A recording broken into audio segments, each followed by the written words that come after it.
존경하는 국민 여러분, 국회의장님과 선배 동료 의원 여러분, 국무총리와 국무위원 여러분, 서울 성북을 출신 더불어민주당 기동민입니다.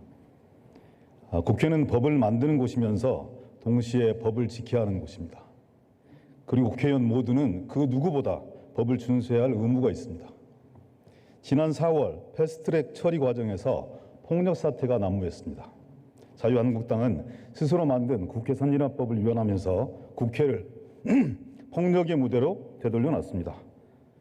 국민의 분노는 들끓었습니다. 다시는 국회에서 이런 사건이 없어야 합니다. 국회 선진화법의 취지대로 엄벌에 처해야 한다는 국민의 엄중한 요구가 있습니다. 지난 4월 패스트트랙 처리 과정에서 국회 선진화법을 위반한 혐의로 고소고발당한 국회의원은 모두 109명이나 됩니다. 문희상 의장께서도 고발당하셨고 경찰 수사를 피할 수 없을 겁니다. 우리들의 부끄러운 자화상입니다. 지난달 28일 경찰은 최이배 의원을 감금한 자유한국당 의원 4명 의원에 대해 출석을 요구했지만 지금 이 시간까지 자유한국당 의원 그 누구도 경찰 소환에 응하지 않고 있습니다. 자유한국당의 어느 의원은 국회의원 4명의 경찰 출석 요구 직후에 경찰청에 수사 진행 상황 자료 제출을 요구했습니다. 자유한국당의 다른 의원은 한 발 더 나가서 조사 담당자 이름과 연락처, 조사 대상자 명단과 향후 계획 등 세부적인 내용까지 요구했습니다. 어느 한 분은 경찰청을 피감기관으로 둔 국회 행정안전위원회 소속 야당 간사분입니다. 또 다른 한 분은 최이배 의원 감금에 가담했던 당사자입니다. 명백한 수사 외압입니다. 지난 3일 어떤 한 분은 비공개를 요청한 자료 요구 내용이 어떻게 외부에 알려지게 됐는지 그 경위를 하나도 빠짐없이 밝혀야 한다고 말씀하셨습니다. 전라도 말로 하면 참으로 얼척이 없습니다. 7월 8일 경찰은 여야 국회의원 18명에 대해 소환을 통보했습니다. 여기에 지난번 경찰의 출석 요구에 응하지 않았던 자유한국당 의원 4명에 대해 더해 더불어민주당 의원 4명에 대한 출석 요구도 포함되었습니다. 더불어민주당 의원들은 출석 요구에 적극 협조하겠다고 약속했습니다. 저 역시 자유한국당에 의해 고발당했습니다. 저는 경찰에서 소환장이 송부되는 즉시 경찰에 출석해서 자유한국당의 폭력 행위에 대해서 엄정하게 진술할 것입니다. 하지만 자유한국당은 여전히 소환에 응할 생각 자체가 없는 것 같습니다. 자유한국당 원내대표께서 말씀 주셨습니다. 7월 8일입니다. 국회 정상화 과정에 찬물을 끼얹지 않도록 수사에 분명한 순서가 있습니다. 무슨 말씀이십니까? 소환하면 국회 정상화에 협조할 수 없다는 협박입니까? 또 말씀하셨습니다. 7월 10일입니다. 국회의원 소환과 관련해서 이 정권이 하는 것은 불안과 공포를 조장하는 것밖에 없는 것 같습니다. 저는 잘 이해를 못하겠습니다. 그리고 이렇게 말씀 주셨어요. 야당 의원에 대해서는 저부터 소환하십시오. 모처럼 용기 있는 말씀하셨습니다. 그런데 이 말씀이 정치적 수사로 끝나지 않으려면 패스트트랙 과정에서 일어났던 모든 일은 정치적 책임과 법적 책임, 도덕적 책임은 제가 지겠습니다. 이렇게 말씀 주시는 게 순리입니다. 그렇게 해서 정말 죄 없이 동원되어서 그 전선에 섰던 당직자들과 초재선 의원들을 비롯한 자유한국당 의원들께는 면죄부를 주셔야 된다고 생각합니다. 그게 지도부고 용단이지 않겠습니까? 최소한 황교안 대표님과 자유한국당의 나경원 원내대표님께서는 자진 출두해서 이 모든 사태의 전말이 그리고 책임이 본인들에게 있으니 자당의 의원들과 당직자들에게는 다른 책임을 묻지 말아달라 이렇게 말씀 주신 것이 분노한 국민들의 마음을 진정시킬 수 있는 유일한 방법이라고 생각합니다. 총리님 좀 잠깐 뵙고 싶은데요.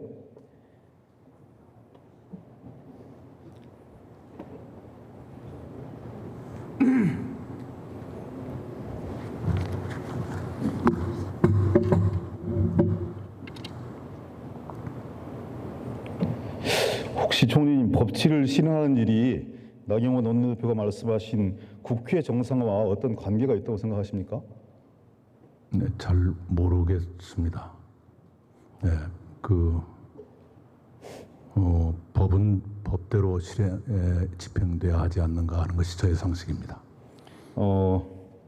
법치를 강조하는 정당의 대표가 공권력의 법 집행을 압박과 불안, 공포로 포장하는 것에 대해서는 어떻게 생각하십니까? 예, 행정부에 몸담은 사람이 정치권의 얘기에 대해서 논평하는 것 몹시 조심스럽습니다만은 원론으로 말씀드리면 법을 만드는 것이 법을 지키는 것은 국민들의 당연한 요구고 기대라고 생각합니다. 네, 이 말씀 여쭤보기가 좀 부끄러운데요. 국회가 스스로 법을 지키지 않고 오히려 공권력을 대놓고 무시하고 소환에 불응하고 있는 지금의 국회, 국민들께서 어떻게 평가하시라고 생각하십니까? 예, 정치의 불신을 부처질할 수 있다 이렇게 생각합니다. 정치권에서 이렇게 스스로 만든 법을 지키지 않기 때문에 그 여파는 저는 국민들에게 옮아갈 수밖에 없다고 생각하는데요.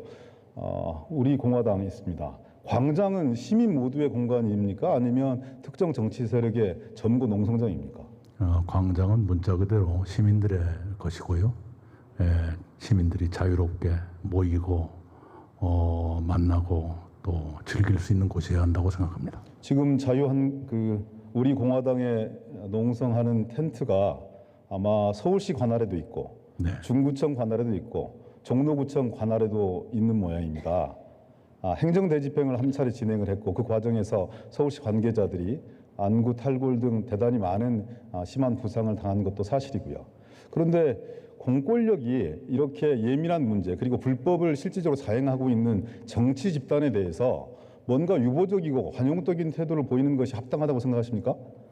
예, 그날 대집행이 이루어지던 그 장면을 텔레비전으로 보신 국민들이 적잖게 의아한 생각을 가졌으리라 생각합니다. 물론 대집행은 지자체가 하고 경찰은 그냥 지켜드리는 것이다 하는 것이 관행이라고 하지만 눈앞에서 현행범 이 현재적으로 범행이 저질러지고 있는데도 등돌라 서서 있는 경찰을 국민들이 과연 어떻게 볼 것인가? 그 점에 대해서는 정부 내부에서도 논의가 있었습니다. 그리고 시정이 될 거라고 봅니다. 뭐 언론의 보도를 보니까 대통령께서 질책하셨다 이런 말씀도 있으시고 그런데요. 저는 이런 사안까지 대통령께서 이렇게 뭔가 어떤 일정한 의견을 표현하신 게 포용하시도록 그렇게 방치해서 되겠느냐. 행정부가 좀 더 적극적으로 대처하고 법유린, 질서유린 그리고 또 뭔가 공권력에 대항해서 이 자신들의 정치적 주장을 관철하기 위한 불법적 수단을 동원하는 부분들에 대해서 거기에 또 가스통까지 있다는 거 아니겠습니까? 이런 부분들에 대해서 이렇게 그냥 지방자치단체의 어떤 역할이다. 그리고 우리는 그것을 거중 조정하겠다, 중재하겠다. 이렇게 말씀 주시는 건 대단히 무책임한 거 아닌가요? 네, 그래서 그 자리에서 행정안전부 장관도 시정을 약속했습니다. 분명한 가시적인 조처가 있기를 기대합니다. 그래야 저는 정치권에서 촉발된 법무시, 법유린 이런 행동들이 국민들로부터 정말 번지지 않고 잘 수습되어서 공권력에 대한 국민들의 믿음 이런 부분들이 회복될 수 있다 이렇게 생각합니다. 김학의 사건에 대해서 여러 가지 보고를 들으셨죠? 네. 수사단이 이제 경찰의 수사 과정의 외화 의혹, 그다음에 검찰 수사팀의 부실 수사 의혹 이런 부분들이 증거를 찾지 못했거나 공소시효가 지났다면 불기소 처분했습니다. 그리고 검찰의 부실수사 의혹도 공소시효 문제로 직무유기 혐의에 대한 수사를 진행할 수 없었고 관련자 조사와 압수수색을 통해서도 직권남용 혐의를 발견할 수 없었다. 이렇게 결론 지었어요. 국민들이 어떻게 판단하실 것 같습니까? 이런 결론에 대해서. 예, 우선은 현행 법 체계의 한계가 있을 수는 있다고 생각합니다. 세월이 많이 흘렀고 증거가 많이 멸실됐고 그리고 물론 김아무개 씨 본인이 비로소 구속되는 성과도 있었습니다만 그러나 제가 국민의 한 사람으로서 안타깝게 생각했던 것은 그겁니다. 과거의 수사기관의 잘못을 제대로 캐내지 못한 현재의 수사기관의 잘못, 이 두 가지의 허망함을 국민께 동시에 준 그런 결과가 됐다. 그 후자가 더욱더 아플 수도 있다. 네. 예, 과거뿐만 아니라 현재도 그 모양이다 하는 예. 그런 안타까움을 제가 표현한 적이 있습니다. 그래서요, 이 얘기가 상당히 아픈 얘기인데요. 수사관 구성이 발표되자마자 어떤 여성 검사 한 분이 이렇게 얘기했습니다. 면죄부 검찰의 면죄부 수사 또는 꼬리 자르기 수사로 치닫는 불행한 결말이 예상되어 참혹하다. 누구에게 수사를 맡기는지를 보면 수사를 맡긴 자의 의중이 엿보이고 수사 결과까지 다소간 예상할 수 있다. 저는 대단히 무리한 접근이라고 생각했습니다. 그래도 촛불 정부의 검찰인데 이렇게 예단할 수 있을까? 이건 경험의 오류일 수 있다. 이렇게 생각했습니다. 그런데 이런 예단에 대해서, 예단이 현실화된 것에 대해서 뭐라고 얘기할 수 있겠습니까? 총리님 이런 말씀을 들었을 때 우리 검찰은 그렇게 하지 않을 것이라는 확신이 계셨습니까? 예, 그 검사님의 예언이 틀리길 바랐습니다만은 불행하게도 맞았습니다. 예, 많은 무력감과 이 수사기관을 어떻게 해야 될 것인가 하는 깊은 고민을 갖게 됐습니다. 얼마 전에 건설업자 윤중천 씨에 대한 첫 재판이 열렸어요. 그 윤중천 씨의 변호인이 이렇게 얘기했습니다. 이미 2013년 검찰 수사에서 김학의가 동영상의 주인공이고 김학의에게 고소 여성을 소개해줬다고 밝혔다고 했습니다. 물론 이 사람 얘기를 냉면 그대로 다 믿을 건 못 됩니다. 그렇지만 대단히 중요한 단서 아니겠습니까? 그 사람은 그때도 그 얘기를 했고 지금도 이 얘기를 했는데 왜 나한테 모든 죄를 뒤집어 씌우느냐, 이런 항변이겠죠. 저는 어떤 영화가 생각났습니다. 한 사람을 거세하고 조직은 보호하는. 그래서 김학이라는 그런 거대한 상징은 제거하고 그 상징을 제거함으로써 조직은 또 보호받고, 이런 전형을 보여준 거 아니냐. 문무일 검찰총장이 이런 문제들에 대해서 사과했지만 사과하는 걸로 끝날 수밖에 없는 그런 문제입니까? 여기에 대한 또 다른 법적 조치, 이런 부분을 할 수 없습니까? 예, 좀 더 고민이 필요하다고 생각합니다. 지금 이 단계에서 어떻게 하겠다는 말씀을 드릴 만한 준비는 되어 있지 않습니다. 그러나 깊은 문제의식을 갖고 있다는 말씀을 드립니다. 그 당시에 법무부 장관이 황교안 지금 자유한국당 대표셨는데요. 혹시 총리님은 인사하실 때 아마 국무조정실장이 가장 가깝게 일할 수 있는 사람이기 때문에 국무조정실장의 평판과 그동안의 과정에 대해서 쭉 이렇게 보고를 받거나 파악하고 계시지 않은가요? 네, 중요한 것은 대충은 알지요. 그러면 김학의 차관 문제는 대단히 중요한 문제에 속하는 걸로 저는 판단되어지는데, 당시의 장관이 그런 문제를 몰랐다는 게 상식적으로 말이 된다고 생각하십니까? 네, 추론을 말씀드리기는 어렵고요. 네. 예. 이왕 나온 김에 몇 가지 더 말씀드려보죠. 예. 윤석열 검찰총장 후보자 청문회 과정에서 이렇게 다시 도졌던 사안들인데요.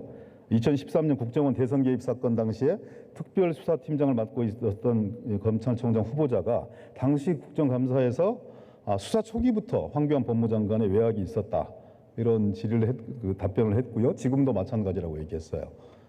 그냥 지켜봐야 되는 그런 사안인가요? 네, 조금 제가 특별한 답변을 드릴 만한 어떤 것을 갖고 있지는 못합니다.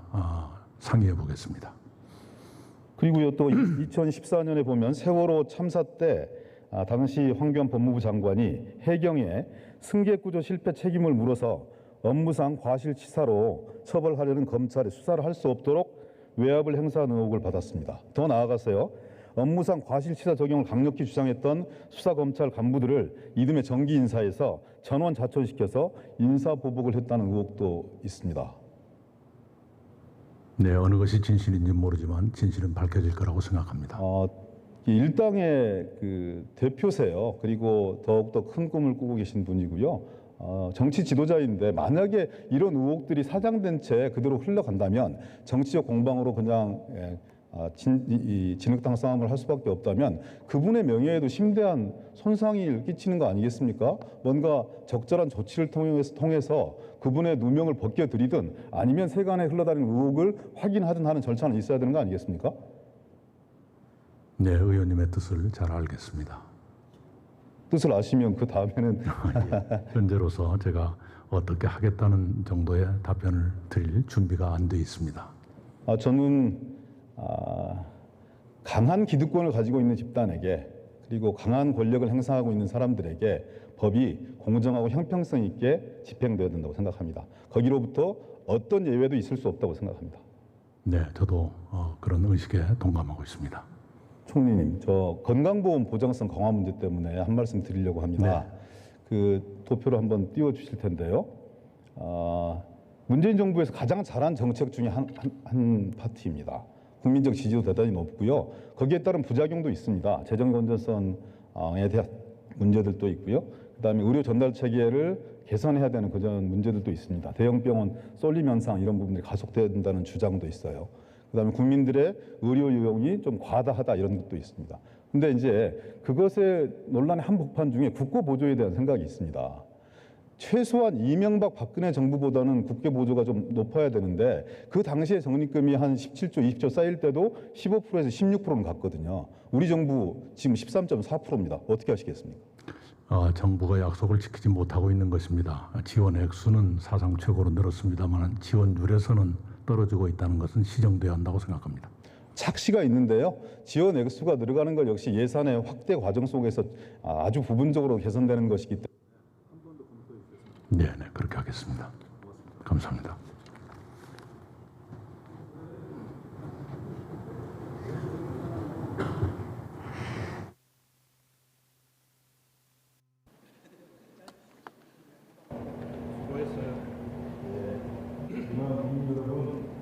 법을 만드는 것부터 선서해서 법을 지켰으면 좋겠습니다. 도발을 치면 최소한 조사에 협조했으면 좋겠습니다. 권력기관 없이 개혁합시다. 특히 경찰은 바로 세워야 한다. 원칙과 상식에 기반한 사회를 만드는 모두 앞장섰으면 좋겠습니다. 정치기관들이 결단했으면 좋겠습니다.